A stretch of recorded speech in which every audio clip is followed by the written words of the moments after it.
ಇನ್ನು ಇಷ್ಟೆಲ್ಲದರ ನಡುವೆ ಬೆಳಗಾವಿಯ ಕಪಿಲೇಶ್ವರ ದೇಗುಲದಲ್ಲಿ ಡಿಕೆ ಶಿವಕುಮಾರ್ ವಿಶೇಷ ಪೂಜೆಯನ್ನ ಸಲ್ಲಿಸಿದ್ದಾರೆ. ದೇವರಿಗೆ ಅಭಿಷೇಕ ಮಾಡಿಸಿದ್ದಾರೆ. ವಿಶೇಷ ಪೂಜೆಯನ್ನ ಕೂಡ ಸಲ್ಲಿಸಿದ್ದಾರೆ ಡಿಸಿಎಂ. ಪೂಜೆಯ ನಂತರದಲ್ಲಿ ಡಿಕೆ ಶಿವಕುಮಾರ್ಗೆ ತ್ರಿಶೂಲವನ್ನ ಕಾಣಿಕೆಯಾಗಿ ನೀಡಿದ್ದಾರೆ ಅರ್ಚಕರು. ತ್ರಿಶೂಲ ನೀಡಿ ಸಿಎಂ ಆಗ್ಲಿ ಅಂತ ಹಾರೈಸಿದ್ದಾರೆ ಅರ್ಚಕರು. ಹಾಗೆ ಆಡಳಿತ ಮಂಡಳಿ ಕಾರ್ಯದರ್ಶಿ ಎಲ್ಲರೂ ಕೂಡ ಇದ್ರು. ಡಿಕೆ ಅವರು ಸಿಎಂ ಆಗಲಿ ಅನ್ನೋದಾಗಿ ಹಾರೈಸಿ ತ್ರಿಶೂಲವನ್ನು ನೀಡಿದ್ದಾರೆ ಅರ್ಚಕರು. ಇದು ಕಪಿಲೇಶ್ವರ ದೇಗುಲ ಬೆಳಗಾವಿಯಲ್ಲಿ ಡಿಸಿಎಂ ಡಿಕೆ ಶಿವಕುಮಾರ್ ವಿಶೇಷ ಪೂಜೆಯನ್ನ ಸಲ್ಲಿಸಿದ್ದಂತ ಸಂದರ್ಭ. ದೇವರಿಗೆ ಅಭಿಷೇಕವನ್ನ ಮಾಡಿಸಿದ್ದಾರೆ, ವಿಶೇಷ ಪೂಜೆ ಸಲ್ಲಿಸಿದ್ದಾರೆ.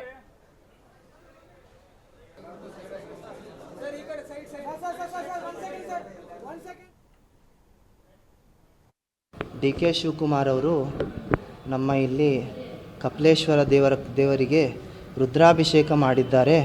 ಆರೋಗ್ಯಕ್ಕೋಸ್ಕರ ಕಬ್ಬಿನ ರಸ ಮತ್ತು ಹಾಲು 101 ಲೀಟರ್ದು ಹಾಲು ಮತ್ತು ಮನಸ್ತಕ್ಕಂತೆ ಅಭಿಷೇಕ ಮಾಡಿದ್ದಾರೆ. ಹಾಗೆ ಅವರಿಗೆ ಒಳ್ಳೆಯದು ಆಶೀರ್ವಾದ ಆಗಲಿ ಅಂತ ದೇವರ ಹತ್ರ ಪ್ರಾರ್ಥನೆ ಮಾಡ್ತಾ ಇದ್ದೇನೆ.